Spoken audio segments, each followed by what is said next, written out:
कम समय सटीक खबर। स्वागत है आपका यूपी असली खबर में। चलिए जानते हैं उत्तर प्रदेश के सभी जिलों की आज की बड़ी खबरें सिर्फ 10 मिनट में। अगर आप भी चाहते हैं कि यूपी की कोई भी अपडेट आपसे मिस न हो तो वीडियो को लाइक करके अपना प्यार दें और चैनल को सब्सक्राइब जरूर करें। साथ ही अपने जिले का नाम कमेंट में जरूर लिखें ताकि हम वहां की खबरें और विस्तार से दिखा सकें। चलिए शुरू करते हैं। यूपी के मेरे भाइयों, आज की सबसे बड़ी खबर गंगा एक्सप्रेसवे को लेकर है। मुख्यमंत्री योगी आदित्यनाथ ने एक महत्वपूर्ण बैठक में फैसला लिया है कि अब मेरठ से प्रयागराज के बीच प्रदूषण मुक्त सफर के लिए इलेक्ट्रिक बसें चलाई जाएंगी। इसके लिए सरकार हर 50 किलोमीटर पर चार्जिंग पॉइंट्स और बड़े बस स्टेशन बनाने जा रही है। इससे न सिर्फ किराया सस्ता होगा बल्कि सफर भी बहुत कम समय में और बिना शोर शराबे के पूरा हो जाएगा। राम भक्तों के लिए आज का दिन बहुत ही खास है क्योंकि अयोध्या में रामलला के मंदिर के पास एक विशाल अंतर्राष्ट्रीय म्यूजियम और डिजिटल गैलरी का उद्घाटन होने जा रहा है। इस म्यूजियम में त्रेता युग के हथियारों और संस्कृति की झलक देखने को मिलेगी। साथ ही अब हर शाम सरयू नदी के तट पर भव्य 4D लेजर शो का आयोजन किया जाएगा, जिससे पर्यटकों को रामायण की गाथा एक नए अंदाज में सुनने और देखने को मिलेगी। उत्तर प्रदेश के लाखों छात्र छात्राओं के लिए खुशखबरी है क्योंकि सरकार ने फ्री स्मार्टफोन और टैबलेट योजना के अगले चरण को हरी झंडी दे दी है। आज से करीब 10 लाख और युवाओं को ये गैजेट्स बांटे जाएंगे। इस बार ग्रेजुएशन के साथ साथ ITI और स्किल डेवलपमेंट कोर्स करने वाले छात्रों को पहले मौका दिया जा रहा है। अगर आपने इसके लिए पोर्टल पर रजिस्ट्रेशन कराया है तो तुरंत अपने कॉलेज जाकर लिस्ट में नाम चेक। राशन कार्ड धारकों के लिए एक बहुत ही जरूरी चेतावनी जारी की गई है। अगर आप भी हर महीने सरकारी कोटे से फ्री राशन लेते हैं तो आपको 28 फरवरी तक अपनी KYC प्रक्रिया पूरी करानी होगी। इसके लिए आपको अपने नजदीकी कोटेदार के पास जाकर अंगूठा लगाना होगा ताकि आपकी पहचान वेरीफाई हो सके। जो लोग इस समय सीमा में अपनी KYC नहीं कराएंगे उनका राशन कार्ड ब्लॉक किया जा सकता है और राशन मिलना बंद हो जाएगा। यूपी की बेटियों के भविष्य को संवारने के लिए योगी सरकार ने कन्या सुमंगला योजना की राशि में बड़ी बढ़ोतरी की है। अब बेटियों के जन्म से लेकर उनकी पढ़ाई तक मिलने वाली कुल सहायता राशि को 15,000 से बढ़ाकर 25,000 रुपए कर दिया गया है। ये पैसा अलग अलग किस्तों में सीधे लाभार्थियों के बैंक खातों में भेजा जाएगा। इस नई राशि का लाभ पाने के लिए पात्र परिवार आज से ही आधिकारिक वेबसाइट पर आवेदन कर सकते हैं। उत्तर प्रदेश के किसान भाइयों के लिए एक बहुत बड़ी राहत भरी खबर लखनऊ से आई है। सरकार ने सीमांत और लघु किसानों के लिए कर्ज माफी की दूसरी लिस्ट जारी कर दी है। इस योजना के तहत लगभग 2 लाख किसानों का 1 लाख रुपए तक का कर्ज पूरी तरह माफ किया जा रहा है। बैंक और जिला कृषि कार्यालयों को निर्देश दिए गए हैं कि वे किसानों को सर्टिफिकेट बांटना शुरू करें। आप अपना नाम ऑनलाइन पोर्टल पर जाकर चेक कर सकते हैं। यूपी में अब खेती किसानी के लिए बिजली के बिल की चिंता खत्म होने वाली है। बिजली विभाग ने स्पष्ट कर दिया है कि निजी नलकूपों यानी ट्यूबवेल पर अब किसानों का बिल 0 आएगा। इसके लिए विभाग ने 100% सब्सिडी को लेकर नई गाइडलाइंस जारी की हैं। हालांकि ये लाभ केवल उन्हीं किसानों को मिलेगा जिनका पुराना बिजली बिल पूरी तरह जमा है। इसलिए अगर आपका कुछ बकाया है तो उसे तुरंत भरकर इस स्कीम का फायदा उठाएं। राजधानी लखनऊ में रहने वाले लोगों के लिए ट्रैफिक की समस्या का समाधान होने जा रहा है क्योंकि लखनऊ मेट्रो के दूसरे फेज को आधिकारिक मंजूरी मिल गई है। अब मेट्रो का विस्तार चारबाग से वसंत कुंज तक किया जाएगा, जिससे शहर के पुराने और भीड़भाड़ वाले इलाकों में रहने वालों का सफर आसान होगा। इस नए रूट पर करीब 12 स्टेशन बनाए जाएंगे और उम्मीद है कि अगले कुछ ही महीनों में इसका निर्माण कार्य तेजी से शुरू हो जाएगा। कानपुर के लोगों के लिए रोजगार का एक बहुत बड़ा अवसर खुलने जा रहा है। शहर के बाहरी हिस्से में एक आधुनिक और विशाल टेक्सटाइल पार्क बनाने की योजना पर आज मुहर लग गई है। इस पार्क के शुरू होने से प्रत्यक्ष और अप्रत्यक्ष रूप से लगभग 50,000 लोगों को काम मिलेगा। योगी सरकार का लक्ष्य है कि कानपुर को एक बार फिर से दुनिया के नक्शे पर कपड़ों के उद्योग के लिए पूर्व के मैनचेस्टर के रूप में स्थापित किया जाए। वाराणसी में पर्यटन को नई ऊंचाइयों पर ले जाने के लिए अब गंगा नदी में लग्जरी क्रूज सेवाओं का दायरा बढ़ा दिया गया है। अब पर्यटक काशी के घाटों से लेकर सीधे चुनार के ऐतिहासिक किले तक क्रूज का सफर कर सकेंगे। ये नया जलमार्ग आज से पर्यटकों के लिए खोल दिया गया है। इसके जरिए न केवल लोग ऐतिहासिक धरोहरों को पास से देख पाएंगे बल्कि वाराणसी के जल पर्यटन में भी निवेश और रोजगार के नए रास्ते खुलेंगे।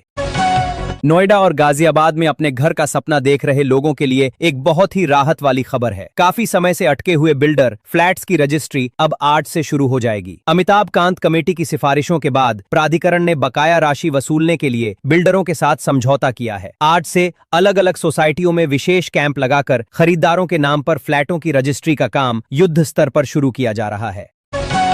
पूर्वी उत्तर प्रदेश और पूर्वांचल के मरीजों के लिए एक बहुत अच्छी खबर गोरखपुर से आ रही है। गोरखपुर एम्स में अब एक विशेष आयुष ब्लॉक का शुभारंभ किया जा रहा है। इस ब्लॉक में मरीजों का इलाज न सिर्फ एलोपैथी से होगा बल्कि आयुर्वेद, योग, यूनानी और सिद्ध पद्धति से भी किया जाएगा। आज मुख्यमंत्री इस नए ब्लॉक का लोकार्पण कर रहे हैं, जिससे अब गंभीर बीमारियों के इलाज के लिए लोगों को दिल्ली या मुंबई नहीं जाना।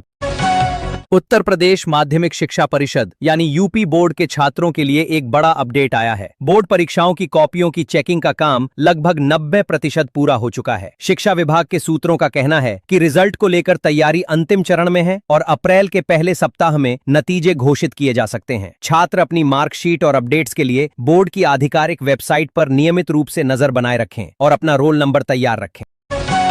यूपी के युवाओं के लिए पुलिस में भर्ती होने का एक शानदार मौका मिलने जा रहा है। पुलिस भर्ती एवं प्रोन्नति बोर्ड ने राज्य में 20,000 नए कांस्टेबल और सब इंस्पेक्टर के पदों पर भर्ती के लिए नोटिफिकेशन तैयार कर लिया है। अगले सोमवार से इन पदों के लिए ऑनलाइन आवेदन शुरू होने की उम्मीद है। जो युवा काफी समय से तैयारी कर रहे थे, वे अपनी शारीरिक और लिखित परीक्षा की तैयारी तेज कर दें, क्योंकि इस बार चयन प्रक्रिया काफी तेज होगी। बेसिक शिक्षा विभाग में कार्यरत शिक्षकों के लिए एक बहुत ही सुखद खबर आई है। अब म्यूचुअल ट्रांसफर यानी आपसी तबादलों के लिए शिक्षकों को सालों का लंबा इंतजार नहीं करना पड़ेगा। सरकार ने ट्रांसफर की प्रक्रिया को अब पूरी तरह डिजिटल और महीने दर महीने चलने वाली बना दिया है। कोई भी शिक्षक अब साल के किसी भी महीने में पोर्टल पर आवेदन कर सकेगा। इससे उन शिक्षकों को बहुत राहत मिलेगी जो अपने घर से दूर दूसरे जिलों में तैनात है। पश्चिमी उत्तर प्रदेश के लोगों के लिए दिल्ली देहरादून एक्सप्रेसवे को लेकर बड़ा अपडेट है। इस एक्सप्रेसवे का जो हिस्सा बागपत, सहारनपुर और शामली से होकर गुजरता है, उसका निर्माण कार्य पूरी तरह पूरा कर लिया गया है। टेस्टिंग के बाद अब अगले महीने की शुरुआत से इस रूट पर आम जनता के लिए गाड़ियां दौड़ने लगेंगी। इससे दिल्ली से देहरादून की दूरी मात्र 2.5 घंटे में पूरी हो जाएगी और व्यापारिक गतिविधियों को भी जबरदस्त रफ्तार मिलेगी। यूपी रोडवेज में सफर करने वाले यात्रियों की जेब का बोझ अब कुछ कम हो सकता है। अंतर्राष्ट्रीय बाजार में कच्चे तेल की कीमतों में आई गिरावट के बाद परिवहन निगम ने बसों के किराए में कटौती करने का मन बनाया है। चर्चा है कि होली के त्योहार से पहले किराए में 5 से 10 पैसे प्रति किलोमीटर की कमी की जा सकती है। इससे रोजाना सफर करने वाले नौकरी पेशा लोगों और छात्रों को काफी ज्यादा आर्थिक बचत होने की पूरी संभावना है। नेशनल हाईवे पर सफर करने वाले वाहन स्वामियों के लिए टोल टैक्स चुकाने के नियमों में बड़ा बदलाव होने जा रहा है। अब आपकी गाड़ी से फास्टैग की जरूरत धीरे धीरे खत्म हो जाएगी और इसकी जगह जीपीएस यानी सैटेलाइट आधारित टोलिंग सिस्टम शुरू होगा। इसमें आपकी गाड़ी हाईवे पर जितनी दूरी चलेगी, केवल उतने ही पैसे आपके अकाउंट से कटेंगे। सरकार का दावा है कि इससे टोल प्लाजा पर लगने वाली लंबी कतारों से पूरी तरह छुटकारा मिल जाएगा। लखनऊ, कानपुर और प्रयागराज समेत मध्य यूपी के कई जिलों में अचानक से हवा के रुख में बदलाव देखा जा रहा है। मौसम वैज्ञानिकों के अनुसार पहाड़ों पर हो रही बर्फबारी का असर अब मैदानी इलाकों में भी दिखने लगा है। शाम ढलते ही ठंडी हवाएं चलने से लोगों को एक बार फिर से हल्की ठंड का एहसास होगा। बुजुर्गों और बच्चों को बदलते मौसम से बचने की सलाह दी गई है, क्योंकि इस दौरान मौसमी बीमारियां बढ़ने का खतरा काफी ज्यादा बना रहता है। अगर आप आज बाजार में सोने या चांदी की खरीदारी करने का मन बना रहे हैं, तो आपके लिए अच्छी खबर है। लखनऊ और कानपुर के सर्राफा बाजार में आज सोने की कीमतों में मामूली नरमी देखी गई है। 24 कैरेट शुद्ध सोने का भाव आज 75,400 रुपए प्रति 10 ग्राम के आसपास है। वहीं चांदी की बात करें तो चांदी के भाव में भी कुछ राहत मिली है और ये 92,000 रुपए प्रति किलो पर स्थिर है। खरीदारी के लिए ये एक अच्छा समय माना जा रहा है। यूपी में प्रॉपर्टी में निवेश करने वालों के लिए एक्सपर्ट्स ने एक नई सलाह जारी की है। जेवर एयरपोर्ट के पास बन रहे फिल्म सिटी और लॉजिस्टिक हब की वजह से आसपास के इलाकों में जमीन की कीमतें तेजी से बढ़ रही हैं। विशेषज्ञों का कहना है कि जो लोग इस समय लखनऊ के आउटर रिंग रोड या नोएडा ग्रेटर नोएडा एक्सप्रेसवे के पास निवेश करेंगे, उन्हें आने वाले 2-3 सालों में जबरदस्त मुनाफा मिल सकता है। रियल एस्टेट में निवेश का यह सबसे सुनहरा दौर चल रहा है। उत्तर प्रदेश के सरकारी स्कूलों में पढ़ने वाले छोटे बच्चों के लिए एक बड़ा बदलाव लागू किया जा रहा है। नई शिक्षा नीति के अंतर्गत अब कक्षा 5वीं तक के बच्चों को उनकी मातृभाषा यानी स्थानीय बोली में ही पढ़ाया जाएगा। इससे अवध क्षेत्र में अवधी, ब्रज में ब्रजभाषा और पूर्वांचल में भोजपुरी के जरिए बच्चों को कठिन विषयों को समझाया जाएगा। सरकार का मानना है कि अपनी बोली में पढ़ाई करने से बच्चे विषयों को ज्यादा गहराई से और जल्दी समझ सकेंगे। स्वास्थ्य सेवाओं को लेकर यूपी सरकार ने एक और बड़ा और ऐतिहासिक कदम उठाया है। अब आयुष्मान भारत योजना के तहत मिलने वाले मुफ्त इलाज की सीमा को 5 लाख से बढ़ाकर 10 लाख रुपए कर दिया गया है। अब गंभीर बीमारियों जैसे कैंसर या किडनी फेलियर के इलाज के लिए गरीब परिवारों को पैसों की चिंता नहीं करनी होगी। इस बढ़ी हुई लिमिट का लाभ आज से ही सभी सरकारी और लिस्टेड प्राइवेट अस्पतालों में मिलना शुरू हो जाएगा, जिससे लाखों लोगों को नई जिंदगी मिलेगी।